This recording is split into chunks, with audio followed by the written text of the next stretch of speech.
Hi మిత్రం, అందరికీ నమస్తే. ఈరోజు సండే 15th జూన్ సండే రోజు మనము ఎటువంటి బాడిగ అనేది తోలే.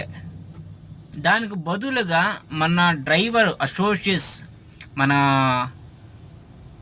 ఇడీ కంట్రీలోనే ఆటో వాళ్ళు ప్రతి ఒక్కరు కూడా ఒగ్గట్లా నడుచుకుంటాడు. ప్రతి ఒక్కరు కూడా ఆటో వాళ్ళు ఒగ్గట్లా నడుచుకుంటారు. అదేవిధంగా ఓ లారీ అసోసియేషన్స్ కానీ మన గూడ్స్ అసోసియేషన్స్ కానీ ఒగ్గట్లా నడుచుకోవాలి, కానీ విడిపోకూడదని ఒక ఉద్దేశంతో మనము కొంతమంది మెంబర్స్ మైన్ మెంబర్స్ ఎవరు కాదు వాళ్ళంతా అటెండ్ అయ్యి అసోసియేట్స్ ఆఫీస్ అనేది ఓపెన్ చేయాలా, ఒక ఐడి కార్డ్ అని ఇవ్వాలా.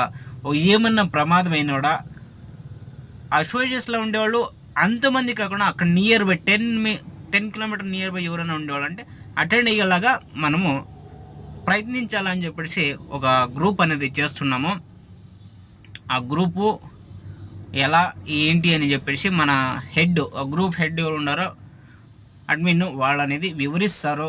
ఏంటి అనుకూలాలు, ఎటువంటి అనుకూలాలు, ఏం చేయాలా, ఎంత కట్టాలని చెప్పేసి వాళ్ళ అనౌన్స్మెంట్ అనేది చేస్తారు.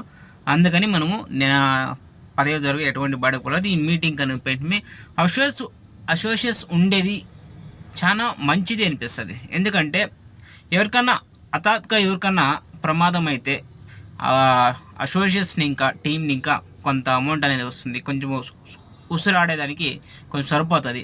అదైన తర్వాత ఇంకా మేజర్ ఏమైనా అయిందంటే దానికి కూడా పరిహారం అనేది గ్రూప్ని ఇంకా వస్తుంది. గవర్నమెంట్ ఇంకా కూడా సేపిచ్చి ఇవ్వాలని ప్రయత్నిస్తారు వాళ్ళు. టీం అన్నాక ఒక అసోసియేట్స్ ఉన్నాక అంత బెనిఫిట్ అనేది ఉంటుంది. Okay friends, bye. చూడండి, మనము ఇక్కడ వచ్చినది మీటింగ్కి ఉల్లాల దగ్గర దేవస్థానం దగ్గర మనము ఇతకు వచ్చినాము. ప్రజెంట్ అంటే 9:30 చెప్పినారు, మనం 9:45కి వచ్చినాము, కానీ ఎవరు రాలేదు. కానీ వెయిట్ చేద్దాం, 10-10:30కి అట్లా మొత్తం అంతా కలుసుకున్నారు. 300 మందిలో ఇంట్రెస్ట్ ఉండేది మరి 20 మంది స్టార్ట్ అయ్యింది. అంటే చాలా మంది ఊరికే మాట్లాడతారు, చేయరు అని చెప్పేసి రాలే. కానీ ఇప్పుడు చేస్తాను, నెక్స్ట్ టైం వస్తారు అని రెడీగా ఉన్నాము.